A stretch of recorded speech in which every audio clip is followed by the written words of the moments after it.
প্রিয় বন্ধুরা, আপনারা কি 1 থেকে 1.5 বছরের ছোট ষাঁড় বাছুর ক্রয় করতে চাচ্ছেন? তাহলে আজকের ভিডিওটি আপনার জন্যই। কি দেখে আপনি ষাঁড় বাছুর ক্রয় করবেন তাই আজকে আমি আপনাদেরকে জানাবো, এবং আমি এই বাছুরগুলোকে কত দিয়ে কিনেছি তাও আমি আপনাদেরকে জানাবো। ডিজিটাল কৃষি খামার চ্যানেল কৃষি জগতে দৃষ্টান্ত স্থাপনকারী এক অনন্য পরিবারের নাম কারি রমজান আলী পরিচালিত, মোহাম্মদ আবু বকর সিদ্দিক প্রতিষ্ঠিত ইউটিউব জগতে আলোড়ন সৃষ্টিকারী ইউটিউব চ্যানেল ডিজিটাল কৃষি খামার আলো ছড়িয়ে যাচ্ছে বিশ্বময়। আপনি যদি ষাঁড় বাছুর ক্রয় করে আপনি যদি জিততে চান, তাহলে প্রথমত আপনাকে দেখতে হবে এই ষাঁড় বাছুরগুলোর হাড্ডিগুলো মোটা আছে কিনা।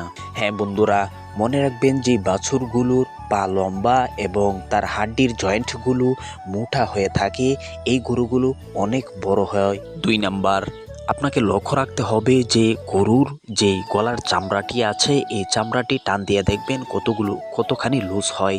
যত বেশি লুজ হবে তত এই গরুটি মোটা তাজা হবে। 3 নাম্বার, যে বাছুরগুলো আপনি ক্রয় করবেন এই বাছুরগুলোর ঘাড় যেন খাটো হয় এবং মুখ যেন খাটো হয়।